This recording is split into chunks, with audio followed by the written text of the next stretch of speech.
Hi, I'm Kiara, and in this summer I was working with Smee and Belgrad's lab to evaluate restoration methods for oyster reefs. And although there has been a lot of effort and investment towards restoring oyster reefs, a lot of these reefs don't turn out to be healthy. And it's really important that we fix that because oysters and their reefs provide benefits to us as humans and other species. For example, oysters, they filter our waters. The reefs themselves buffer our shorelines against natural disasters. And oysters are just a major fisheries that humans like to consume. So, and our objective is to identify the best practices for these reefs. And we did that by, in 2022 and 2023 at Lightning Point, we built 2 oyster reefs. And in 2024, half of these reefs were recapped with 4.5 metric tons of juvenile spat on shell. And the survivorship was quantified this summer with 24 quadrats used in per reef. And in each quadrat, 50 oyster shells were collected to count the number of live spat on each shell, and the length of up to 20 of the spat in each quadrat were measured.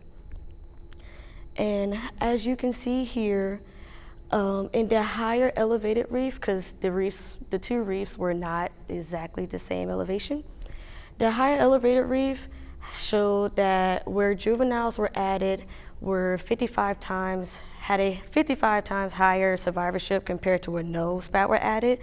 And the lower elevated reef where juveniles were added had a 65 times higher survivorship where no spat were added. And we also noticed that there seems to be a sweet spot in terms of tidal point where the oysters thrive best. So in the higher elevated reef, in terms of survivorship, it was the upper central tidal point. In the lower elevated reef, it was the uppermost tidal point.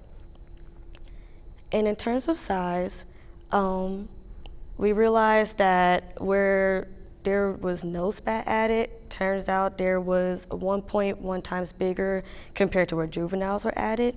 However, we did have a rare outlier in terms of measurement in one spat, so that one took the bulk of that stat.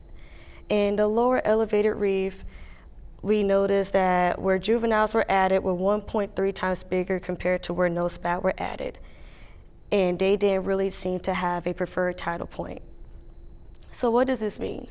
This means that recapping these oyster reefs provide benefits towards oyster survivorship and size, and that periodically recapping these reefs may improve restoration outcomes. And it's best to know the preferred tidal point for these spat, because if it was too high, it was more exposed to higher mortality and sun exposure and predations from non-aquatic creatures. But however, if it was too low, then they will have a higher exposure to predation in general, despite having more access to food. And that is the research I did this summer.